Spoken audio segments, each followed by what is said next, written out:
by frantic scuffling. She'd hopped out of bed while her sister slept on, and had crept to the window in time to see her brother's display of primitive terror. It was all she could do to stop herself bursting out laughing and waking up her sisters. She couldn't resist telling Neil just before he left for work.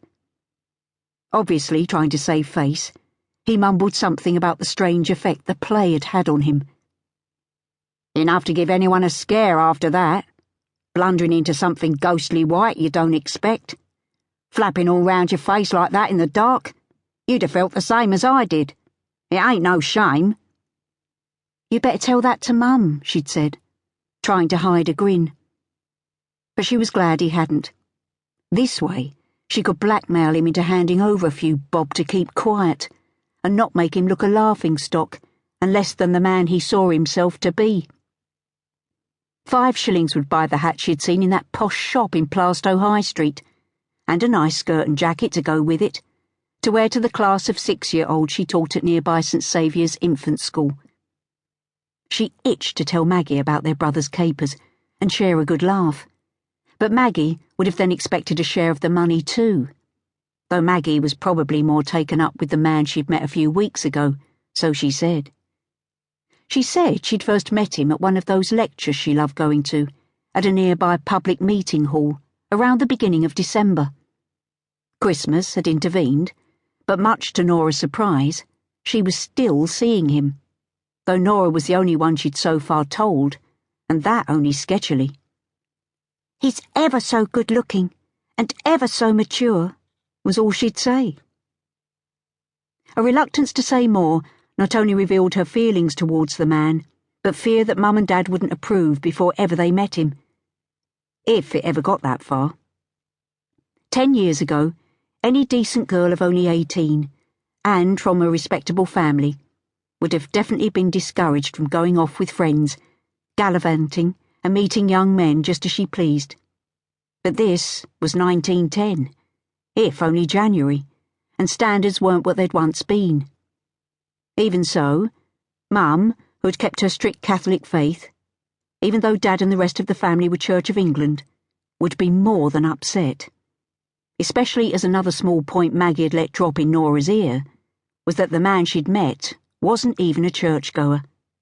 And there was one more thing. "So what's his name?"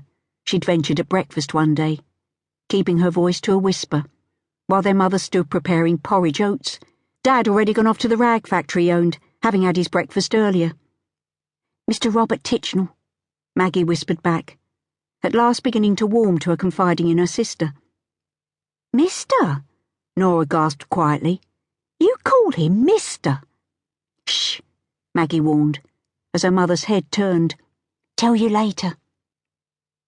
It wasn't until the evening, as they were getting ready for bed, that she said, gabbling it as if glad to get it off her chest, "He's a widower. He's in his 30s, and he has a son." Nora stopped combing out her long dark hair to turn horrified blue eyes on her sister. "Widowed? With a son? And you're going to tell that to Mum?" She saw Maggie's full lips begin to tremble.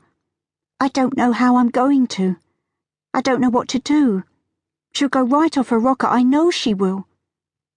"How old is this son?" was all Nora asked. "Nearly 9, he told me. But please, Nora, don't tell a soul.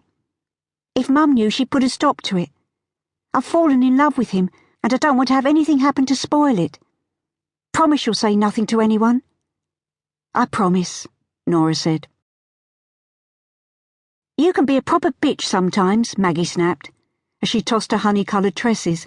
Her hazel eyes were like Dad's, but now flashed in the way her mother so often did. "I told you about Robert in confidence, and all you keep doing is dropping broad hints in front of them both." "Broad hints?" Nora repeated, trying to keep her face straight, as the pair of them undressed for bed this Friday night. All evening, Maggie had been giving her looks. According to Maggie, it seemed that almost every word she'd spoken to their parents, as the family sat hugging the fire against the February drafts from under doors and window frames, had apparently been loaded with connotation. With the 2 younger girls, else. To keep listening to this audiobook, I've left you a link in the description so you can do it at no cost thanks to Audible's 30-day free trial.